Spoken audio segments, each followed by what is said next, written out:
मैत्रिणी सगळ्यांना कशा आहात तुम्ही सगळ्या आशा व्यक्त करते स्वस्त असाल मस्त असाल स्वामींच्या सेवेमध्ये रममाण असाल। आज व्हिडिओला अत्यंत उशीर झाला त्याबद्दल सर्वप्रथम तुमची माफी मागते, कारण लक्ष्मीपूजनचा व्हिडिओ आहे आणि तयारी आपल्या केंद्राप्रमाणे पूजा करायची झाली तर तुम्हाला सगळ्यांना माहिती आहे भरपूर मोठी तयारी करायची असते, भरपूर सेवाही करायच्या असतात आणि भरपूर वेळही लागतो। आज जणू काही घरात दिवाळी आहे असं फिलिंग मला ही पूजा बघूनच आलेलं आहे, कारण तेवढी तयारी मी केलेली आहे। आता आपण पूजेच्या व्हिडिओला सुरुवात करूया। मांडणी सगळी करून ठेवली आहे, आता तुम्हाला एक एक करून दाखवते, मी समजून सांगते, समजून घ्या। ज्यांच्याकडे केंद्राचं मासिक नाही त्यांनी सगळं लिहून घ्या की कोणत्या बाजूला तुम्हाला काय ठेवायचं आहे, म्हणजे तुम्हाला पूजेला सगळं काही सोयीस्कर पडेल। चला तर मग व्हिडिओला सुरुवात करूया। आता हा बघा, ही आपली लक्ष्मी पूजनाची सगळी पूर्व तयारी आहे। ही तुम्ही दिवसभरात कधीही मांडून घेऊ शकता, असं काही नाही आहे की 5लाच मांडली पाहिजे। दुपारी 12-1 नंतर तुम्ही ही सगळी स्वच्छ खालची आधी फरशी पुसायची, 2 लाल पिवळी तुमच्याकडे जी असतील ती वस्त्र अंतरायची आणि याप्रमाणे पूजा मांडून घ्यायची। ती कशी मांडायची ते मी तुम्हाला थोड्या वेळाने सांगते। सगळ्यात आधी आपल्याला काय करायचं आहे बघा, एक तांब्याचं तामण घ्यायचं आहे आणि पळी भांड घ्यायचं आहे। पळी भांड घेतल्यानंतर तुम्हाला काय करायचं आहे, आचमन करायचं आहे। भगवान श्री विष्णूंच्या 24 नावांपैकी पुढील 3 नावांनी पाणी आपल्याला प्राशन करायचं आहे। लक्षात घ्या, श्री केशवाय नमः हे पाणी आपल्याला प्राशन करायचं आहे। ओम नारायणाय नमः हे पाणी आपल्याला प्राशन करायचं आहे आणि ओम माधवाय नमः हे पाणी प्राशन करायचं आहे। आणि पुढचं पाणी जे आहे ते आपल्याला तामनात सोडायचं आहे आणि नंतर म्हणायचं आहे ओम गोविंदाय नमः, ओम विष्णवे नमः आणि त्यानंतर श्री भगवान विष्णूंची 24 नावं घ्यायची आहेत, जी यूट्यूबला सर्च करा तुम्हाला मिळून जातील। ती 24 नावं घ्यायची आहेत। त्यानंतर प्राणायाम करून घ्यायचा आहे। प्राणायाम कसा करायचा हेही सर्वांना माहिती आहे। त्यानंतर मनातल्या मनात गायत्री मंत्र तुम्हाला म्हणून घ्यायचा आहे, ओम भूर्भुवस्वः तस्य वितुर्वरेण्यं भर्गो देवस्य धीमहि धियो यो न प्रचोदयात। यानंतर तुम्हाला संकल्प करायचा आहे। संकल्प करताना हातामध्ये तुम्हाला अक्षता, फूल आणि पाणी घ्यायचं आहे। अक्षतांचे हे कुठे आहेत, पिशवी कोण ना, फूल, अक्षता आणि पाणी घ्यायचं आहे। अक्षता मी आता यातल्या घेते, हे बघा अशा प्रकारे तुम्हाला हातात पाणी, अक्षता आणि फूल घ्यायचं आहे आणि संकल्प करायचा आहे। मी कृष्णा म्हणजे माझं नाव सुनेत्रा, मी सुनेत्रा कृष्णात्रय गोत्र नावाची, म्हणजे मी सुनेत्रा कृष्णात्रय गोत्र श्री स्वामी समर्थ महाराजांची सेवेकरी, माझ्या घरातील आणि कुटुंबातील कायिक वाचिक मानसिक दारिद्र्य निवारण होऊन क्षेम स्थैर्य आयु आरोग्य ऐश्वर्य अप्राप्त लक्ष्मी प्राप्तीसाठी व प्राप्त लक्ष्मी चिरकाल संरक्षित राहण्यासाठी, तसेच गुरु आई वडील यांची भक्ती सेवा आणि सानिध्य प्राप्तीसाठी, तसेच घरातील क्लेश म्हणजे भांडणे कलह निवारण होऊन घरात कुटुंबात एकोपा राहण्यासाठी यथाशक्ती यथाज्ञानेन दीपावली निमित्त श्री लक्ष्मीपूजन करत आहे। त्या अंगभूत निर्विघ्नतेसाठी श्री गणेश व शुद्धीकरणासाठी कलश शंख घंटी दीपपूजन करीत आहे। पुढील ध्यानमंत्र म्हणावा आणि संकल्प सोडून द्यावा। वक्रतुंड महाकार्य सूर्यकोटी समप्रभ निर्विघ्नं कुरु मे देव सर्व कार्येषु सर्वदा। आपला हा संकल्प झाला। आता लगेच प्रश्न येईल, ताई हे पाणी काय करायचं, तर हे पाणी आपल्याला कोणत्याही झाडाला घालून टाकायचं आहे। आता सुरुवात करायची, वक्रतुंड महाकाय सूर्यकोटी समप्रभ निर्विघ्नं कुरु मे देव सर्व कार्येषु सर्वदा। आता आपल्याला काय करायचं आहे लक्षात घ्या। आता आपल्याला हे पाणी आधी टाकून द्यायचं आहे आणि त्यानंतर आपल्याला सगळ्यात आधी गणपती बाप्पाचा अभिषेक करून घ्यायचा आहे। आता सगळ्यात आधी मी गणपती बाप्पांना तांबणामध्ये घेते। गणपती बाप्पाचा अभिषेक करताना काही नाही, ओम गणगणपते नमः, ओम गणगणपते नमः, ओम गणगणपते नमः, ओम गणगणपते नमः असा 11 वेळा म्हणत तुम्हाला अभिषेक करायचा आहे। त्यानंतर ती मूर्ती स्वच्छ पुसायची आहे आणि आपल्या आपल्या जागेवर तुम्हाला जागा दाखवते तिथे ठेवून टाकायची आहे। बरोबर या ठिकाणी मध्यभागी तुम्हाला ही मूर्ती ठेवून टाकायची आहे। त्यानंतर तुम्हाला काय करायचं आहे, शुद्धीकरण। पूजेच्या कलशात गंध, अक्षता, हळदी कुंकू. आता या पूजेचा जो कलश आहे त्यामध्ये हळदी कुंकू फुले वाहून गंगादी सप्तनयांचे स्मरण करत नमस्कार करावा. नमस्कार आपल्याला करायचा आहे कलशाला. त्यानंतर घंटीला, शंखास गंध, फुलं, अक्षता व्हावीत. आता तिथं माझा शंख आहे, त्याला मी गंध, फुलं आणि अक्षता लांबून वाहत आहे. लांबूनच व्हायला तरी चालेल, कारण पूजा मोठी आहे ही. शंखाला गंध, फुलं, अक्षता वाहत आहे. त्यानंतर घंटीला हळदी कुंकू अक्षता वाहून घ्यायची आहे. आणि दिव्याची पूजा ही सगळ्यात आधी इथं मी करून घेतलेली आहे. त्याला फक्त आता आपण फुलं वाहून घेऊयात. दिव्याला आपण फुलं वाहून घेऊयात.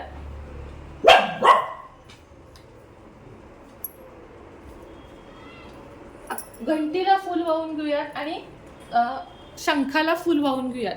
ही फुलं वाहून झाल्यानंतर तुम्हाला काय करायचं आहे, पूजेतील दिव्याला लावलं आपण, शंखातील थोडे पाणी पूजन केलेल्या कलशात टाकावे.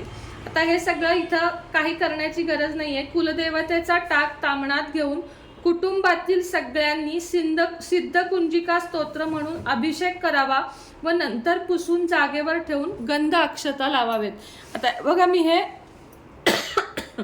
आज सकाळी कुंकुमार्चन केल्यामुळं मी आता माझी कुलदेवीची जी मूर्ती आहे ती हलवत नाहीये.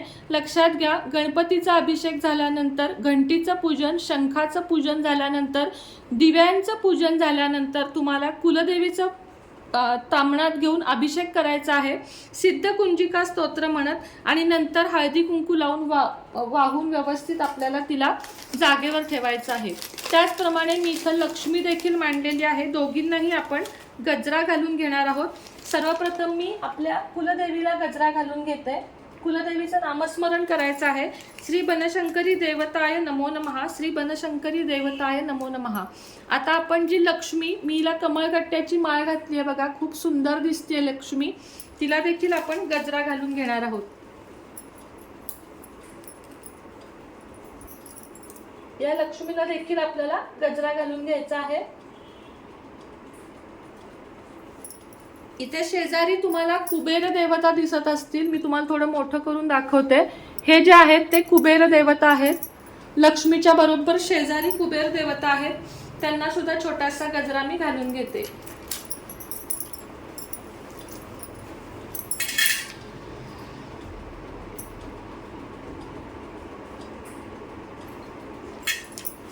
आणि एक गजरा आपल्या स्वामींसाठी, किंवा मग या देवीला घातला तरी चालेल, कारण स्वामींना मी आज नवीन वस्त्र घातलेले आहेत. आता ही पूजा झाल्यानंतर तुम्हाला काय करायचं आहे, ही आता मी सगळ्यांना हळदी कुंकू, अक्षता, फुले, तुळशीपत्र वाहिलेली आहे. आता तुम्हाला यंत्रांची पूजा करायची आहे. यंत्रांची पूजा करताना लक्षात घ्या, ज्यांच्याकडे श्रीयंत्र म्हणजे दाखवते तुम्हाला मी, ज्यांच्याकडे हे श्रीयंत्र आणि कुबेर यंत्र नाही त्यांनी कोजागिरी पौर्णिमेला केलेल्या सुपाऱ्या तिथं ठेवायच्या आहेत. आणि त्या नसतील तर तुम्ही नवीन सुपाऱ्या 2 घ्या, त्यांना अभिषेक करा आणि त्यांना श्रीयंत्र आणि कुबेर यंत्र मानून त्यांची पूजा करा. आता या ठिकाणी मी इथं हळदी कुंकू वाहून घेते श्रीयंत्राला, आणि कुबेर यंत्राला नुसती हळद व्हायची असते, ती नुसती वाहून घेते आणि दोन्हीलाही मी फूल वाहून घेत आहे. आता गणपती बाप्पाला एक लाल फूल वाहून घेऊयात. गणपती बाप्पाची पूजा झालेली आहे, श्रीयंत्राची पूजा झालेली आहे, कुबेर यंत्राची पूजा झालेली आहे. धूप दीप आपल्याला ओवाळून घ्यायचा आहे.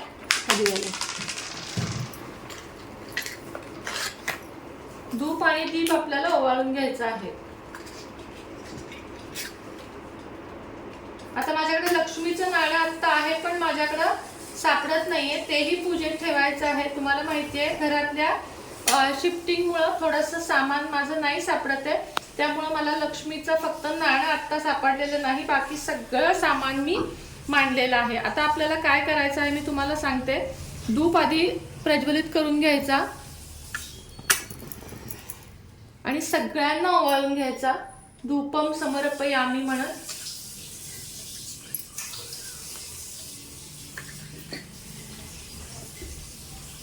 आणि धूप इथं समोर लावून घेऊया. आता खऱ्या अर्थानं पूजेला आपल्या सुरुवात झालेली आहे, म्हणजे पूजा आपली होत आलेली आहे. तर ती काय काय केलं मी तुम्हाला सांगते. सगळ्याला आधी आता या वस्तूंना आपण हळदी कुंकू, या देवांना आपण हळदी कुंकू वाहून घेऊयात. सगळ्यात महत्त्वाची आपली ही शिरई म्हणजे केरसुणी आहे, तिला तुम्ही हळदी कुंकू लावा. तिथं कलावा बांधून घ्यायचा आहे, एक फूल वाहून घ्यायचं आहे आणि या ज्या लाह्या आहेत त्या लाह्या देखील शिरईला म्हणजे केरसुणीला लाह्या आणि बत्ताशे वाहून घ्यायचे आहेत. त्यानंतर आता आपण इथं जे हे 5 गडू ठेवलेले आहेत त्याची पूजा करून घेऊया. त्या सगळ्याला सुद्धा हळदी कुंकू आणि फुलं वाहून घ्यायची आहेत. तुम्ही मला विचारलं की धनत्रयोदशीची पूजा आणि ही पूजा सेम असते का, तर नाही. या दोन्ही पूजांमध्ये फरक आहे. धनत्रयोदशीची पूजा वेगळी आणि लक्ष्मी पूजनची पूजा वेगळी असते. आता घरातल्या लक्ष्मीला, लक्ष्मीचं सुद्धा मी इथं स्वरूप ठेवलेलं आहे. जशी मोठी लक्ष्मी ठेवलेली आहे. मातीच्या लक्ष्मीला खूप सारं महत्त्व असतं. ही मातीची लक्ष्मी नसेल तर घेऊन या. प्रत्येकाच्या घरात ती असली पाहिजे. ती आपल्याला नंतर मी सांगितलेल्या वेळेमध्ये तिजोरीत ठेवायची आहे, म्हणजे लक्ष्मी स्थिर राहते. आता गजलक्ष्मीची पूजा करून घेते. गजलक्ष्मी सुद्धा ठेवा, खूप महत्त्व आहे. अष्टलक्ष्मीपैकी एक ह्या गजलक्ष्मी असतात. त्यामुळे गजलक्ष्मीची सुद्धा या ठिकाणी मी पूजा करून घेतलेली आहे. हे बघा, इथं चांदीचं नाणं यांनी मला शोधून दिलेलं आहे, ते देखील मी पूजेत ठेवत आहे आणि त्याची देखील पूजा मी करून घेत आहे. वाटीत द्या. चांदीच्या नाण्याची पूजा करून झालेली आहे. या ठिकाणी तुम्ही बघा, या माझ्या अष्टलक्ष्मी आहेत. यामध्ये सगळ्या लक्ष्मी, अष्टलक्ष्मींची पूजा का करायची तुम्हाला सांगते. श्री धनलक्ष्मी जी आपल्याला धन देते, श्री धान्य लक्ष्मी जी आपल्याला धान्य देते, आद्य लक्ष्मी जी आपल्याला नेहमी सुख स्थिर ठेवते, वीरलक्ष्मी जी आपल्या आयुष्यामध्ये विजय आणते, श्री लक्ष्मी यंत्र जे सगळ्यांना माहिती आहे. विजयलक्ष्मी म्हणजे मुलांसाठी वगैरे चांगली असते, जी सगळ्या गोष्टींवर विजय मिळवून देते. श्री गजलक्ष्मी जी हत्तींवर बसलेली असते, ती आपल्या आयुष्यात भरपूर सुख आणते. श्री संतान लक्ष्मी ही आपल्या मुलाबाळांना सुखी ठेवते आणि ऐश्वर्य लक्ष्मी ही आपल्याला ऐश्वर्य देते. हे कोणत्याही सोन्या चांदीच्या दुकानामध्ये तुम्हाला मिळून जाईल आणि खूप स्वस्त असतं. ह्याची सुद्धा लक्ष्मी पूजनला पूजा करणं खूप खूप गरजेचं असतं. तर आपण आधी अष्टलक्ष्मीची पूजा करून घेऊया. हळदी कुंकू आणि फूल, आणि या सगळ्या देवांना मी आधीच अत्तर लावून घेतलेलं आहे. सगळ्या देवांना अत्तर तुम्हाला लावून घ्यायचं आहे. आता वहीचं पूजन करूया. ह्या वहीवर आपण आतमध्ये शुभ लाभ लिहिलेला आहे. हे बघा, वही पेन असेल तरी चालेल. वही पेनाची पूजा या दिवशी आपल्याला करण्याला महत्त्व आहे. या ठिकाणी मी वहीची पूजा करून घेतलेली आहे. सगळ्यात महत्त्वाच्या लक्ष्मीप्रिय कवड्या, त्यांची पूजा करून घेऊया. तुमच्याकडे जितक्या असतील तितक्या ठेवा. आणि मी जी पोटली सांगितलेली आहे ती पोटली तयार करून त्याची देखील पूजा आपल्याला करायची आहे. तर आता आपली पूजा ही संपूर्ण जवळजवळ झालेली आहे. आता त्यानंतर सेवा काय करायच्या ह्याचा मी तुम्हाला वेगळा व्हिडिओ देईन, कारण जर मी आत्ता तो व्हिडिओ केला तर तो खूप मोठा होईल. आता मी तुम्हाला पूजा समजून सांगते. आता इथं 2 वाट्यांमध्ये बघा, लाह्या आणि बत्ताशे खोबऱ्याच्या वाट्यांमध्ये. फराळाचं माझं अजून काही झालं नाहीये, 1-2 दिवसानं सगळं ताजं करणार आहे. साखर गुळ नैवेद्याला ठेवलेली आहे, धने गुळ नैवेद्याला ठेवलेली आहे. इथं धनधान्याची म्हणजे आपल्याकडे काय असेल ते सोनं आणि पैशाची पूजा करून घेतली आहे. इथं चांदीचा करंडा, भांड त्याची पूजा करून घेतली आहे. कुलदेवीची पूजा करून घेतली आहे. मी तुम्हाला आरती केल्यानंतर पूजा समजून सांगते. तुम्हाला आता मी आरती एक म्हणून दाखवते, म्हणजे आपल्या व्हिडिओचा आपण शेवट करूया. बाप्पाची आरती करायची, पण मी ती तुम्हाला करून दाखवत नाहीये, अर्थातच उशीर होईल. आपल्याला लक्ष्मीची कोणती आरती करायची, कारण बऱ्याच जणींना प्रश्न पडतो. चला तर आता आरती करूया. जय देवी जय महालक्ष्मी, वससी व्यापक रूपे तू स्थूल सूक्ष्मी. जय देवी करवीर पूर्वासूनी सुरवर मुनी माता, पुरहर वरदायिनी मुरहर प्रिय कांता, कमलाकारे जठरी जन्म विलाधाता, सहस्रवदरी भूधरन पुरे गुणगाता. जय देवी मातुलिंग गदा खेटकर विकिरणी, झळके हाटक वाटी पियुष रस पाणी, माणिक रसना सुरंग वसना मृगनयनी, शशिकर वदना राज समदनाची जननी. जय देवी तारा शक्ती अगम्य शिव भज का गौरी, सांख्य म्हणती प्रकृती निर्गुण निर्धारी, गायत्री निज बीजा निगमागम सारी, प्रगटे पद्मावती निज धर्माचारी, जय देवी अमृत भरिते सरिते अगदुरते वारी, मारी दुर्घट असुरा भव दुस्तर तारी, वारी माया मटल पटल प्रणमत परिवारी, हे रूप चिद्रूप तद्रूप दावी निर्धारी, जय देवी चतुरानने कुश्चित कर्मांच्या ओळी, लिहिल्या असतील माते माझे निज बाळी, कुसोनी चरणातळी पद सुमने क्षाळी, मुक्तेश्वर सागर शिवसागर बाळी, जय देवी जय महालक्ष्मी, वससी व्यापक रूपे तू स्थूल सूक्ष्मी, जय देवी आता तुम्हाला मी व्यवस्थित पूजा समजून सांगते किती मांडायची कशी, कारण आत्तापर्यंत मी नुसती पूजा दाखवली. सगळ्यात आधी 2 रंगाचे किंवा 2 मोठे चौरंग पाट लाल वस्त्र जे काही तुमच्याकडे असेल ते मांडून घ्या. आपण सुरुवात करतोय आपल्या डाव्या हातानं. आपल्या डाव्या हाताला सगळ्यात आधी दिवा इथं मांडून घ्यायचा आहे. मी एक कुबेर दिवा लावलेला आहे, एक समई लावलेली आहे. दिव्याच्या बरोबर मागे मी कलश ठेवलेला आहे. म्हणजे डाव्या हाताला सुरुवात करायची कलशापासून त्याच्या पुढं मी अष्टलक्ष्मी ठेवलेली आहे. ती तुमच्याकडे नसेल ठेवू नका. बरोबर कलशाच्या शेजारी विष्णू लक्ष्मीचा फोटो जो खूप महत्त्वाचा आहे, कुठूनही आणा पण घेऊन या. लक्ष्मी विष्णूचे पाय दाबत आहे असा फोटो आपल्याला लागणार आहे. त्याच्या बरोबर समोर आपला कुलदेवीचा टाक फोटो किंवा कुलदेवीची मूर्ती जी मी ठेवलेली आहे. बरोबर आपले मधोमध स्वामी, कारण आपले ते गुरु आहेत. पूजेमध्ये कुठंही लिहिलेलं नसलं तरी स्वामींची पूजा ही झालीच पाहिजे, म्हणून बरोबर मध्ये इथं स्वामी ठेवलेले आहेत. त्याच्या शेजारी लक्ष्मी, गणपती, सरस्वती आणि कुबेर देवता जे दिसत नाही आहेत त्या फोटोमध्ये खाली आहेत, त्यांचा फोटो ठेवलेला आहे. लक्षात घ्या, रचना लक्षात घ्या. त्याच्या समोर मातीची लक्ष्मीची मूर्ती जी तुम्ही आणावीच अशी माझा हट्ट आहे. गेल्या वर्षीची असेल तर तीच वापरा. तिला कमळगट्ट्याची माळ घालायची. लक्ष्मीच्या बरोबर शेजारी कुबेर देवतांचा मूर्ती मी ठेवलेली आहे. ती तुमच्याकडे नसेल तर त्याच्याऐवजी सुपारी किंवा कुबेर यंत्र ठेवावं. त्याच्याबरोबर समोर आपल्याला दक्षिणावर्ती शंख ठेवायचा आहे. त्याच्या शेजारी डायरी आणि त्याच्या शेजारी तुम्हाला केरसुणी ठेवायची आहे. याचा फोटो तुम्ही काढून घ्या, स्क्रीनशॉट काढून घ्या. त्याच्याबरोबर म्हणजे स्वामींच्या समोर कुबेर यंत्र, श्री लक्ष्मी यंत्र आणि गजलक्ष्मी आणि आपल्या घरातल्या लक्ष्मी चांदीची जी आहे, हे बघा इथे दिसतेय चांदीची लक्ष्मी, तिचा फोटो. त्याच्याबरोबर शेजारी म्हणजे गजलक्ष्मी इथं मधोमध स्वामींच्या पुढे गणपती बाप्पा आहेत, ते ठेवायला विसरू नका. आणि यंत्रावर कमळगट्ट्याची माळ घाला. त्याच्या शेजारी तुम्हाला सोनं चांदी जे तुमच्याकडे आहे, जे काही पैसे आहेत, रोख रक्कम, इथे चांदीचा मी करंडा, चांदीचं भांडं ठेवलेलं आहे, त्याची पूजा करून घ्यायची आहे. सगळ्यात शेवटी इथं नैवेद्य ठेवायचा आहे. म्हणजे समोर 2 वाट्यांमध्ये एकात लाह्या आणि एकात बत्ताशे ठेवायचे आहेत. साखर, गूळ, फराळाचे पदार्थ आणि त्या दिवशी पुरणाचा स्वयंपाक करून धने गूळ जिथं ठेवलेले आहेत त्याच्या शेजारी पुरणावरणाचा स्वयंपाक, त्याचा नैवेद्य. या 5 बोळक्यांमध्ये 5 प्रकारची धान्य ठेवून त्याचीही पूजा करायची आहे. या नारळाची पण पूजा करायची आहे. हा नारळ घरात प्रसाद म्हणून तुम्हाला खायचा आहे. आणि इथं मी आरतीचं ताट आणि इथं आपल्याला पणत्या मी लावून घेतलेल्या आहेत. आरती मी मार्गशीर्ष पुस्तकातल्या शेवटच्या पानावरची म्हटलेली आहे. हे बघा, ही जी आरती आहे ही आरती मी म्हटलेली आहे. हे मासिक जर केंद्रात मिळालं तर घेऊन या. याच्यामध्ये तुम्हाला पूजेची मांडणी दिलेली आहे, ती पण तुम्हाला मी दाखवते.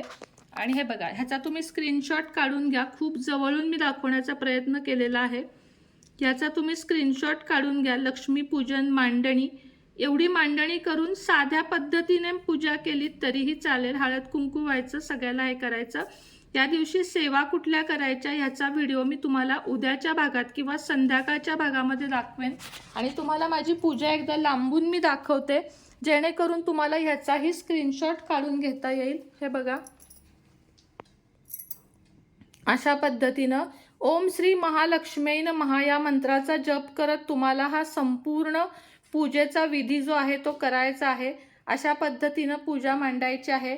आणि मी सुद्धा परफेक्ट नाही, कुणीच परफेक्ट नसतं, माझ्याकडूनही यात काहीही चुका झाल्या असतील तरी स्वामींना मी माफी मागते आणि आजचा सुंदर छोटासा व्हिडिओ 2 मिनिटांनी इथेच थांबवते। मते तुम्हाला लक्ष्मीपूजनचा माझा व्हिडिओ समजला असेल अशी आशा व्यक्त करते। मी तुम्हाला सांगते, मीही 100% परफेक्ट असीनच असं नाही, काही चुकलं असेल तर स्वामींच्या चरणी माफी मागते। व्हिडिओ आवडला का सांगा। व्हिडिओला खूप कष्ट घ्यावे लागतात, ह्याच्या पुढे रांगोळी काढायची राहिलेली आहे, तीही आपल्याला त्या दिवशी काढायची आहे। आणि जी आपली लक्ष्मी केरसुनी जी आहे ती तुळशीपासून आपल्याला जसे आपण गौरीला पावलं काढतो तशी लक्ष्मीची पावलं काढत आपल्याला ती केरसुणी घरापर्यंत आणायची असते आणि मग ती पूजेमध्ये ठेवायची असते स्वामींचा जय जयकार करत। तो एक विधी मी दाखवला नाही। सगळ्यात सुरुवातीला तुम्हाला लक्ष्मीची पावलं तुळशीपासून घरापर्यंत काढून घ्यायची आहेत आणि मग ती केरसुणी घरामध्ये श्री स्वामी समर्थांचा विजय असो किंवा जय जयकार श्री स्वामी समर्थ जय जय स्वामी समर्थ म्हणत ती केरसुणी घरात आणायची आहे। एवढाच विधी करायचा आहे। आता हा व्हिडिओ मी इथंच थांबवते। लहान झालाय मोठा झालाय मला काही माहित नाही, मी फक्त दाखवत गेलेली आहे। व्हिडिओ आवडला असेल तर लाईक शेअर सबस्क्राईब करा। पुन्हा भेटेन नवीन व्हिडिओ सोबत नवीन विषयासोबत। तोपर्यंत तुम्हा सर्वांना श्री स्वामी समर्थ।